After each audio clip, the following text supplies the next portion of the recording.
Sally menghabiskan 2 hari pertamanya di apartemen Dito seperti seorang penyidik yang baru menerima kasus sulit. Ia mempelajari tata letak apartemen yang penuh kenangan pahit itu, dapur marmer yang dingin, ruang tamu yang terlalu formal, dan kamar tidur yang kini menjadi medan perang emosionalnya. Dito, di sisi lain, tampak lega Sally tidak histeris. Ia pikir Sally telah menerima keadaan dan mungkin akan meminta cerai dengan uang pesangon yang cukup besar. Dito tidak tahu. Sally sedang menyiapkan skenario yang jauh lebih rumit daripada sekadar perpisahan. Asteris. Malam kedua setelah pernikahan. Sally duduk di sofa ruang tamu.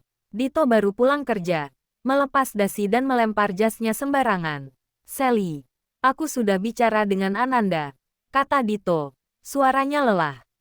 Dia bilang dia akan keluar dari apartemennya minggu depan. Aku sudah menyiapkan dana darurat untuknya. Tapi tidak banyak. Aku harus berhati-hati agar Mama tidak tahu. Sally tidak menoleh. Ia sedang membolak-balik majalah lifestyle kelas atas yang ditinggalkan Ibu Laras di meja. Uang tidak penting, Dito. Status itu penting. Maksudmu? Sally meletakkan majalah itu. Ia menatap Dito dengan tajam. Aku tahu Ibu Laras tidak bodoh. Dia pasti punya mata-mata di mana-mana, termasuk di lingkungan sosialita. Jika Ananda tiba-tiba menghilang, atau jika ada rumor kamu menghabiskan uang untuk mantan kekasih, Ibu Laras akan tahu. Kita tidak boleh membiarkan ini menjadi rumor perselingkuhan murahan. Lalu kita harus bagaimana? Sally, kamu kan bilang kamu ingin aku lepas dari kontrol Mama, tanya Dito bingung. Tepat, tapi kita harus bermain cerdas. Aku akan memberitahumu rencana A. Aku akan membuat Ibu Laras percaya bahwa Ananda adalah ancaman bagi reputasi Prameswari, bukan ancaman bagi pernikahanku. Dito mengerutkan kening. Itu gila. Kenapa Mama harus percaya itu? Karena Ibu Laras sangat mencintai reputasi. Dia tidak akan peduli jika kamu berselingkuh, asalkan harta dan nama baik keluarga aman. Ananda itu bukan dari kalangan kita, Dito. Jika dia hamil anakmu, itu bisa menjadi skandal besar yang menghancurkan citra keluargamu sebagai penguasa properti. Aku akan menjadi perisaimu, Dito. Aku akan bilang padanya. Aku tahu tentang Ananda, dan aku sudah mengurusnya.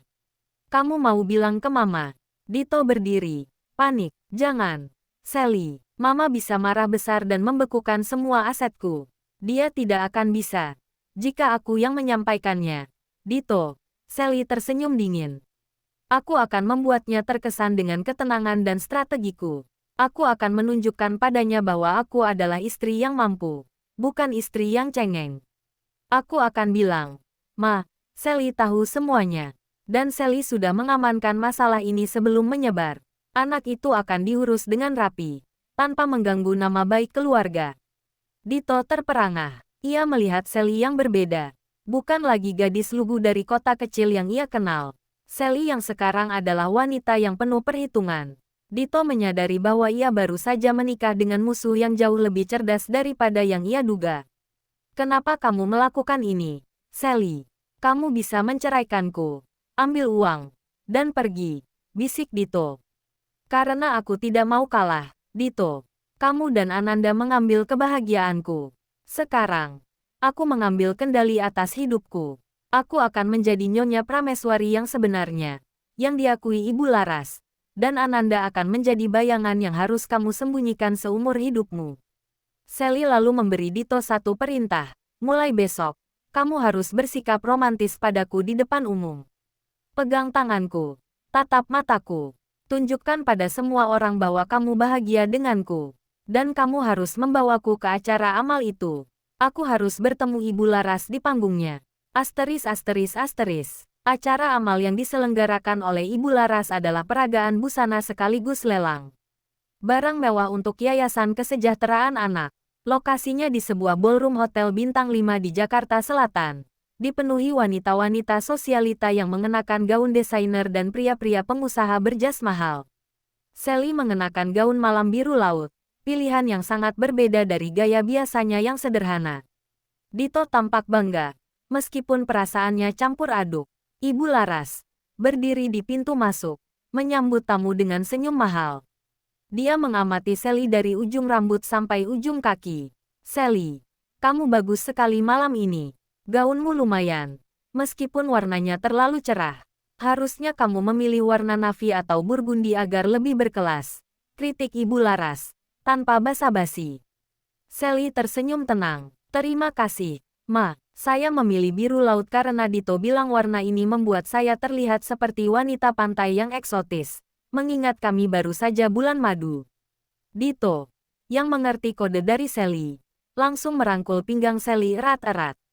Iya, Ma, saya suka Sally yang cerah. Dia membawa energi baru ke rumah. Ibu Laras menipiskan bibirnya. Jelas terganggu oleh kemesraan palsu itu. Baiklah, tapi ingat, Sally, di acara ini, kamu harus bersikap anggun. Jangan banyak bicara. Dan jika ada yang bertanya tentang latar belakangmu, jawab saja singkat. Latar belakang yang sederhana lebih baik daripada latar belakang yang bermasalah. Kalimat itu adalah pengingat yang menyakitkan. Ibu Laras tahu siapa Sally. Tahu bahwa Sally bukan dari kalangan mereka. Tetapi Sally tidak gentar. Ia telah mempersiapkan diri. Asteris asteris asteris. Sally ditempatkan di meja utama bersama Ibu Laras dan beberapa sosialita senior. Sally merasa seperti seekor ikan kecil di antara hiu. Mereka berbicara tentang saham, koleksi perhiasan, dan liburan mewah di Eropa. Topik yang asing bagi Sally. Salah satu wanita, Tante Maya, yang dikenal sebagai Ratu Gosip, menatap Sally dengan tatapan menyelidik. Jadi, Nyonya Prameswari muda, dengar-dengar kamu ini dulu hanya seorang penulis novel. Ya, novel romantis. Itu loh, yang jualannya di platform digital. Iya, Tante, itu hobi lama saya. Sekarang saya sedang mencoba menulis kisah yang lebih nyata, yaitu kisah keluarga besar Prameswari. Saya yakin ini akan menjadi buku yang menarik, penuh dengan intrik dan karakter yang kuat. Jawaban Sally cerdas. Ia mengubah kelemahannya penulis novel menjadi kekuatan pengamat sosial yang tajam. Senyum Ibu Laras sedikit mengembang. Sally berhasil. Namun, Ibu Laras tidak mau Sally terlalu percaya diri.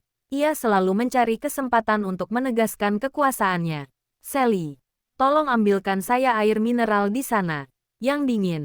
Ya, saya tadi lupa bilang ke pelayan. Sally tahu itu bukan permintaan, melainkan perintah untuk merendahkannya di depan teman-temannya. Tugas itu seharusnya dilakukan oleh pelayan, bukan menantu baru. Sally bangkit. Tentu saja, Ma, dengan senang hati. Lagi pula, saya suka bergerak daripada hanya duduk. Bekerja untuk keluarga, itu yang paling utama. Ketika Sally pergi, Ibu Laras menoleh ke teman-temannya. Dia memang masih muda dan lugu, tapi setidaknya dia patuh. Itulah yang penting di keluarga kita. Asteris asteris asteris. Sally mengambil air, tetapi ia juga menggunakan kesempatan ini untuk pergi ke kamar mandi. Di sana, ia mengirim pesan singkat kepada Dito. Temui aku di dekat pintu darurat dalam 5 menit. Penting. Dito datang. Wajahnya gugup. Ada apa? Sally, jangan aneh-aneh. Mama bisa melihat kita. Sally menarik Dito ke sudut yang lebih tersembunyi.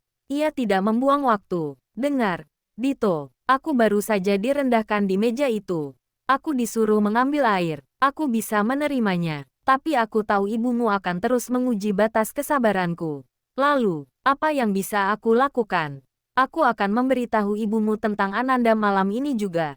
Apa? Tidak, Sally.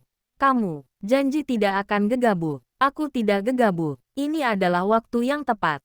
Ibumu harus tahu bahwa aku adalah aset, bukan liabilitas.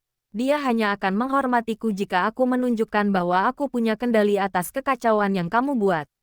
Aku akan bilang padanya, Ananda tidak hanya hamil, tapi Ananda juga sedang mengumpulkan bukti perselingkuhanmu untuk menggugat cerai kamu. Mengancam akan membuat skandal di media sosial, dan menuntut harta Gonogini. Dito membelalak. Sally baru saja menciptakan kebohongan terbesar dalam hidupnya. Sally mengubah Ananda dari selingkuhan menjadi pemeras media. Ini adalah narasi yang pasti akan membuat Ibu Laras bertindak. Tapi itu bohong. Ananda tidak akan melakukan itu. Ibumu tidak akan tahu. Tapi dia tahu betapa berbahayanya media sosial dan skandal. Dia akan melihatku sebagai penyelamat yang sudah mengamankan masalah ini. Dengar, Dito, kamu harus pura-pura panik. Tapi biarkan aku yang bicara. Aku akan kembali ke meja dan menunggu ibumu memanggilku lagi. Asteris asteris asteris. Sesuai dugaan Sally. Ibu Laras memanggilnya segera setelah ia kembali. Sally, sini sebentar. Ada yang harus Mama bicarakan. Ibu Laras membawa Sally ke balkon yang sepi, jauh dari keramaian ballroom. Udara malam Jakarta terasa dingin, seolah menyesuaikan dengan suasana hati Ibu Laras. Sally, Mama tahu kamu pintar, tapi Mama melihat kamu masih terlalu banyak menyimpan rahasia dari Mama, kata Ibu Laras, langsung menyerang. Sally menarik napas panjang. Inilah saatnya. Ia harus berakting seolah-olah ia seorang istri yang patah hati namun kuat. Ma, saya tahu. Saya minta maaf. Saya mencoba menutupi ini. Tapi ini terlalu besar. Saya pikir saya bisa menanganinya sendiri. Menangani apa? Bicara yang jelas. Sally. Sally menunduk, seolah menahan tangis. Ma, ini tentang Dito dan Ananda. Saya tahu dia menghamili wanita itu. Itu pengkhianatan yang sakit, Ma. Tapi saya bisa memaafkannya. Saya bisa menerimanya. Ibu Laras terkejut. Senyumnya lenyap. Apa? Dito? Siapa Ananda? Dari mana dia? Ananda adalah teman lama saya. Dia hanya seorang staf administrasi. Tapi dia licik, Ma. Dia sekarang mengancam Dito. Dia bilang dia akan menyebarkan berita kehamilan ini ke media sosial dan menuntut bagian yang besar dari aset Dito. Sally lalu menyambung, dengan suara yang tegas.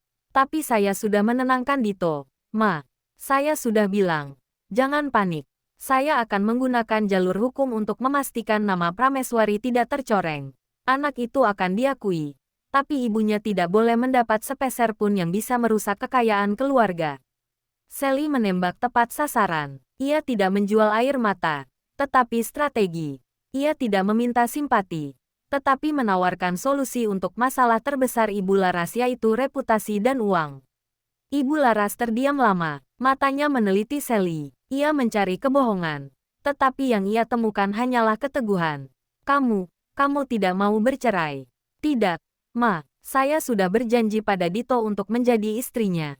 Dan saya akan mempertahankan janji itu. Jika saya pergi sekarang, Ananda akan berpikir dia menang. Dan dia akan semakin berani. Saya tidak akan membiarkan wanita murahan seperti dia merusak reputasi yang sudah Mama bangun puluhan tahun. Saya akan menjadi Nyonya Prameswari yang sejati, yang melindungi nama baik keluarga ini dari skandal. Ibu Laras akhirnya tersenyum. Bukan senyum hangat, tapi senyum kekaguman yang berbahaya. Baiklah. Sally, kamu lulus. Mama suka caramu berpikir. Kamu memang bukan gadis cengeng. Mulai sekarang, kamu ikut Mama. Kita akan tangani Ananda bersama-sama. Tapi ingat, Sally, Mama yang memegang kendali. Kamu hanya boneka yang Mama gunakan untuk menakuti Ananda. Jangan pernah coba-coba mengendalikan Mama. Sally membalas senyum itu. Tentu, Ma, saya akan selalu menjadi alat yang paling tajam di tangan Mama. Sally tahu ia baru saja menukar satu rantai dengan rantai yang lain. Ia kini menjadi sekutu Ibu Laras. Namun dengan risiko yang lebih besar. Ia harus bermain di antara dua singa, Dito dan ibunya. Sambil memastikan Ananda terjebak dalam perangkap yang ia ciptakan sendiri. Sally telah memenangkan babak pertama. Ia mendapatkan kepercayaan Ibu Laras. Yang berarti ia mendapatkan akses dan kekuasaan. Pertarungan sesungguhnya untuk kebebasannya baru saja dimulai. Asteris asteris asteris bersambung ya GWS.